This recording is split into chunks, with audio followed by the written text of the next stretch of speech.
କଳା ମୁଣ୍ଡିଆକୁ ଦୁରୁ ଜୁହାର। ଯମଙ୍କ ଦରବାର। ଗୋଟିଏ ହାତୀ ଥିଲା।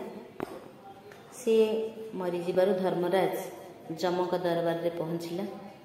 ଧର୍ମରାଜ ତାକୁ ପଚାରିଲେ, ହଇରେ ଏତେ ବିଶାଳ ଶରୀରଟିଏ ପାଇଛୁ, ତଥାପି ତୁ ମନୁଷ୍ୟର ବଶ ହୋଇଗଲୁ ଯେ? ତୋର ଗୋଟେ ଗୋଡ଼ ଯେତିକି ମନୁଷ୍ୟ ପରା ସେତିକି ହେବ, ପୁଣି ତୁ ତାର ବଶ ହୋଇଗଲୁ କେମିତି? ହାତୀ କହିଲା, ଧର୍ମରାଜ, ଏ ମନୁଷ୍ୟ ଏପରି ଗୋଟିଏ ପ୍ରାଣୀ ଯେ ବଡ଼ ବଡ଼ ପ୍ରାଣୀ ମଧ୍ୟ ଏହାର ବଶ ହୋଇଯାଆନ୍ତି। ଧର୍ମରାଜ କହିଲେ, ଆମ ଏଠିକି ତ ଅଗଣିତ ଲୋକ ଆସୁଛନ୍ତି। ହାତୀ ଉତ୍ତର ଦେଲା, ଆପଣ ଜାଣିଛନ୍ତି ନା, ଏଠିକି କେବଳ ମୁର୍ଦାରମାନେ ହିଁ ଆସୁଛନ୍ତି। ଗୋଟିଏ ଜିଅନ୍ତା ଲୋକଙ୍କୁ ଆଣନ୍ତୁ, ଆଉ ଠିକ୍ରେ ଜାଣିପାରିବେ। ଧର୍ମରାଜ ଦୂତମାନଙ୍କୁ ଗୋଟିଏ ଜିଅନ୍ତା ଲୋକକୁ ଆଣିବା ପାଇଁ କହିଲେ। ଦୂତମାନେ ଧର୍ମରାଜଙ୍କର ଆଜ୍ଞାକୁ ଶିରୋଧାର୍ଯ୍ୟ କଲେ ଏବଂ ଦୂତମାନେ ମର୍ତ୍ତ୍ୟଧାମକୁ ଆସିଲେ, ଖୋଜି ବୁଲିଲେ। ଖରାଦିନ ହେଇଛି, ଛାତ ଉପରେ ଖଟ ପକାଇକି ଜଣେ ଲୋକ ଶୋଇଥିବାର ସେମାନେ ଦେଖିଲେ। ଦୂତମାନେ ଖଟ ସହିତ ତାକୁ ଉଠେଇ ନେଲେ। ବାଟରେ ଯାଉ ଯାଉ ସେ ଲୋକଟିର ନିଦ ଭାଙ୍ଗିଗଲା। ସେ ଭାବିଲା, ଏ କ'ଣ ହେଉଛି? ସେ ଥିଲେ ଜଣେ ଲେଖକ। ସେ ବହି ଲେଖାରୁ ଜାଣିଥିଲେ ଯେ ଧର୍ମରାଜଙ୍କ ଦୂତମାନଙ୍କର ଲକ୍ଷଣ ବିଷୟରେ।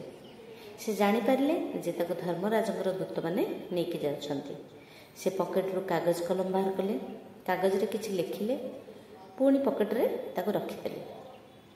ସେ ଭାବିଲେ, ଯଦି ମୁଁ ଏବେ କିଛି ପାଟିତୁଣ୍ଡ କରିବି ବା ଏପଟ ସେପଟ ହେବି, ତେବେ ତଳକୁ ଖସି ପଡ଼ିବି, ହାତ ଗୋଡ଼ ବି ଭାଙ୍ଗିଯିବ। ତେଣୁ ଯାହା ହେବ ପରେ ପଛେ ଦେଖାଯିବ। ଏପରିକି ଭାବିକି ସେ ଖଟରେ ଶୋଇପଡ଼ିଲେ। ସକାଳୁ ସକାଳୁ ଦୂତମାନେ ଧର୍ମରାଜଙ୍କ ନିକଟରେ ପହଞ୍ଚିଲେ। ଧର୍ମରାଜଙ୍କର ସଭା ବି ବସିଥିଲା। ଦୂତମାନେ ଖଟଟିକୁ ତଳେ ରଖିଦେଲେ। ସେହି ଲେଖକ ଜଣକ ସଙ୍ଗେ ସଙ୍ଗେ ପକେଟରୁ କାଗଜ ଖଣ୍ଡିକ ବାହାର କରି ଧର୍ମରାଜଙ୍କୁ ଦେବା ପାଇଁ ଦୂତମାନଙ୍କୁ ହାତକୁ ବଢ଼ାଇ ଦେଲେ। ସେଥିରେ ଭଗବାନ ବିଷ୍ଣୁଙ୍କର ନାମ ବି ଲେଖା ହୋଇଥିଲା। ଦୂତମାନେ ସେହି କାଗଜ ଖଣ୍ଡିକ ନେଇକି ଧର୍ମରାଜଙ୍କୁ ଦେଲେ। ଧର୍ମରାଜ ତାହା ପଢ଼ିଲେ। ସେଥିରେ ଲେଖାଥିଲା, ଧର୍ମରାଜ, ମୋର ଏଇ ଗୁମାସ୍ତା ଆପଣଙ୍କ ପାଖକୁ ଯାଉଛି। ଆପଣ କିଛି ଦିନ ବିଶ୍ରାମ କରନ୍ତୁ। ସେ ପର୍ଯ୍ୟନ୍ତ ଆପଣଙ୍କର ସବୁ କାମ ଇଏ ତୁଲେଇବ। ନାରାୟଣ ବୈକୁଣ୍ଠପୁରୀ। ପତ୍ରଟିକୁ ଧର୍ମରାଜ ପଢ଼ିଲେ। ନିଜ ଆସନରୁ ଉଠିଲେ। ସତ୍ସନ୍ମାନେ କହିଲେ, ଆସନ୍ତୁ, ଆପଣ ଏ ସିଂହାସନରେ ବସନ୍ତୁ। ଧର୍ମରାଜ ଭଗବାନଙ୍କର ଆଦେଶ ବୋଲି ଭାବି ସେହି ଲେଖକଙ୍କୁ ସିଂହାସନରେ ବସେଇଲେ। ଦୂତମାନେ ଅନ୍ୟ ମୃତ ଲୋକମାନଙ୍କୁ ଆଣିଲେ। ଲେଖକ କହିଲା, ଇଏ କିଏ? ଦୂତଗଣ କହିଲେ, ମହାରାଜ, ଇଏ ଜଣେ ବଡ଼ ଡାକୁ। ବହୁତ ଲୋକଙ୍କୁ ଲୁଟିଛି, ବହୁତ ଲୋକଙ୍କୁ ମାରିଛି। ଏହାକୁ କ'ଣ ଦଣ୍ଡ ଦିଆଯିବ? ଲେଖକ କହିଲା, ଏସବୁ ବୈକୁଣ୍ଠକୁ ପଠାଇ ଦିଅ। ଆଉ ଜଣେ ଆସିଲେ, ଇଏ କିଏ? ମହାରାଜ, ଇଏ କ୍ଷୀର ବିକାଳି। ଇଏ କ'ଣ କରେ ନା କ୍ଷୀରରେ ପାଣି ମିଶାଇ ବିକୁଥିଲା, ଯାହାଫଳରେ ପିଲାମାନଙ୍କର ପେଟ ବେମାରୀ ବଢ଼ୁଥିଲା, ସେମାନେ ରୁଗ୍ଣ ହୋଇଯାଉଥିଲେ। ଏହାକୁ କି ଦଣ୍ଡ ଦେବା? ଏହାକୁ ମଧ୍ୟ ବୈକୁଣ୍ଠକୁ ପଠାଅ। ଇଏ କିଏ? ଆଜ୍ଞା, ଇଏ ମିଛ ସାକ୍ଷୀ ଦେଇ ଅନେକ ଲୋକଙ୍କୁ ଜେଲରେ ପୁରେଇଛି। ଏହାକୁ କ'ଣ କରିବା? ଆରେ ପଚାରୁଛ କ'ଣ? ବୈକୁଣ୍ଠକୁ ପଠାଅ। ଏଥର ବ୍ୟଭିଚାରୀ ଆସିଲେ, ପାପୀ ବି ଆସିଲେ, ହିଂସକ ଲୋକ ବି ଯିଏ କେହି ଆସିଲେ, ତାଙ୍କୁ ବୈକୁଣ୍ଠକୁ ପଠାଇବାକୁ ଆଦେଶ ହୋଇଗଲା। ଧର୍ମରାଜ କରନ୍ତି ବା କ'ଣ? ସିଂହାସନରେ ବସିଥିବା ବ୍ୟକ୍ତି ଯାହା ହିଁ କହିବେ ତାହା ତ ଠିକ୍ ହେବ ନା। ସେପଟେ ବୈକୁଣ୍ଠରେ ଭିଡ଼ ବି ଜମିଗଲା। ଏହା ଦେଖି ଭଗବାନ ଚିନ୍ତାରେ ପଡ଼ିଗଲେ। ସେ ଭାବିଲେ, ଏତେ ଲୋକ ଏଠିକି କିପରି ଆସୁଛନ୍ତି? ମୃତ୍ୟୁ ଲୋକରେ କୌଣସି ମହାତ୍ମା ପ୍ରକଟ ହେଲେ କି? ଘଟଣା କ'ଣ? ସମସ୍ତେ ବୈକୁଣ୍ଠକୁ ଆସୁଛନ୍ତି କେମିତି? ଏମାନେ ଆସୁଛନ୍ତି କେଉଁଠୁ? ଦେଖିଲା ବେଳକୁ ଧର୍ମରାଜଙ୍କ ପାଖରୁ ଆସୁଛନ୍ତି। ଭଗବାନ ଧର୍ମରାଜଙ୍କ ପାଖକୁ ଗଲେ। ତାଙ୍କୁ ଦେଖିକି ସମସ୍ତେ ବି ଠିଆ ହୋଇପଡ଼ିଲେ। ଲେଖକ ମଧ୍ୟ ଠିଆ ହୋଇଗଲେ। ଭଗବାନ ପଚାରିଲେ, ଧର୍ମରାଜ, ତୁମେ ସମସ୍ତଙ୍କୁ ବୈକୁଣ୍ଠ ପଠାଉଛ ଯେ, ଘଟଣା କ'ଣ? କ'ଣ ଏମାନେ ସମସ୍ତେ ଭକ୍ତ କି? ଧର୍ମରାଜ କହିଲେ, ପ୍ରଭୁ, ଏସବୁ ମୋର କାମ ନୁହେଁ। ଆପଣ ପଠାଇଥିବା ଗୁମାସ୍ତା ହିଁ ଏସବୁ କରୁଛନ୍ତି। ଭଗବାନ ସ୍ତବ୍ଧ ହୋଇଗଲେ। ଗୁମାସ୍ତା କିଏ? ଭଗବାନ ଲେଖକ ପଚାରିଲେ, ତୋତେ ଏଠିକି ପଠେଇଲା କିଏ? ଲେଖକ କହିଲେ, ପ୍ରଭୁ ଆପଣ ପଠେଇଲେ ପରା। ଆରେ ମୁଁ ତୋତେ କେତେବେଳେ ପଠେଇଲି? ମୁଁ ଏଠାକୁ ଆସିବାଟା କ'ଣ ମୋ ବୋପା ହାତର କଥା କି ପ୍ରଭୁ? ଆପଣ ତ ମୋତେ ପଠେଇଛନ୍ତି ନା।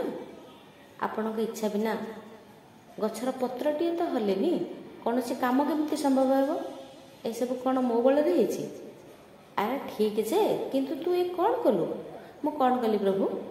ତୁ ସମସ୍ତଙ୍କୁ ବୈକୁଣ୍ଠକୁ ଯିଏ ପଠେଇ ଦେଉଛୁ।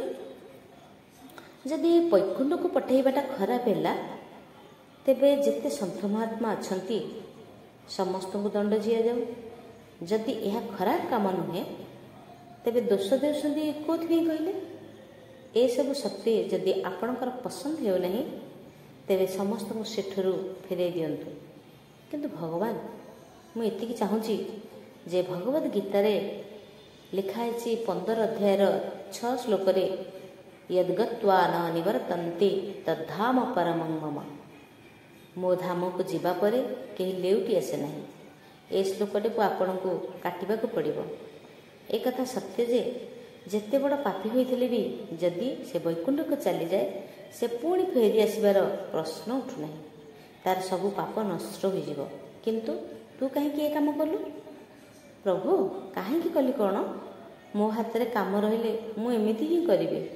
ମୁଁ ଭଲରେ ଜାଣିଛି ଯେ ଅଳ୍ପ ସମୟ ପାଇଁ ପଦ ପାଇଛି, ତେବେ ଭଲ କାମ ନ କରିବି କାହିଁକି?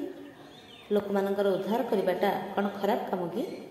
ଭଗବାନ ଧର୍ମରାଜଙ୍କୁ କହିଲେ, ଧର୍ମରାଜ ତୁମେ ଏହାକୁ ସିଂହାସନରେ ବସେଇଲ କିପରି?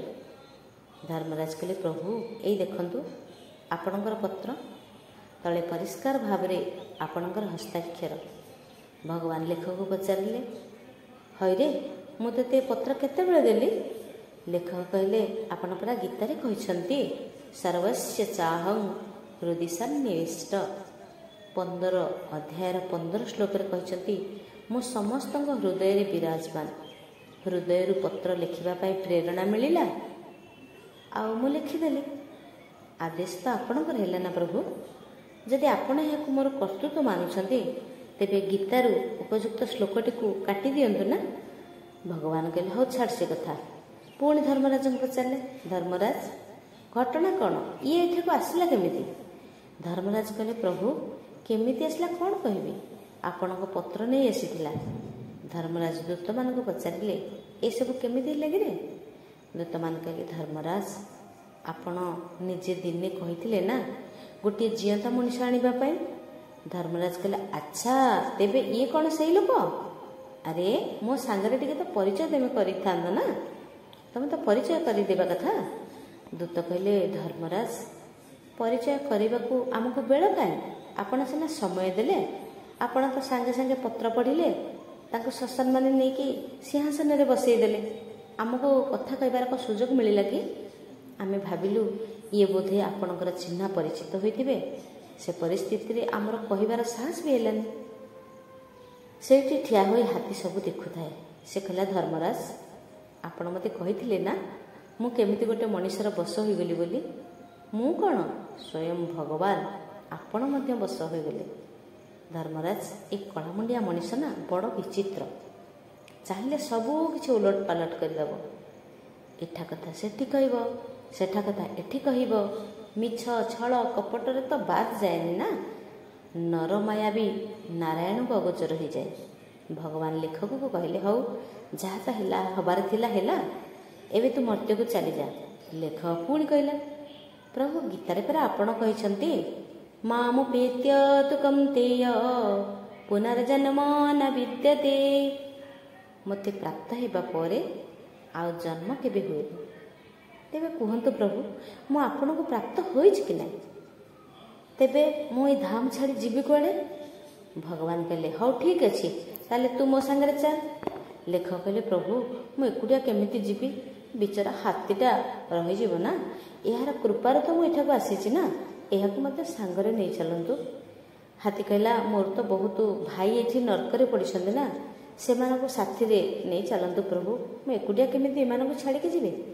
ଭଗବାନ ତ ପରମ ଦୟାଳୁ। କହିଲେ, ହଉ ସମସ୍ତଙ୍କୁ ନେଇକି ବି ଚାଲ।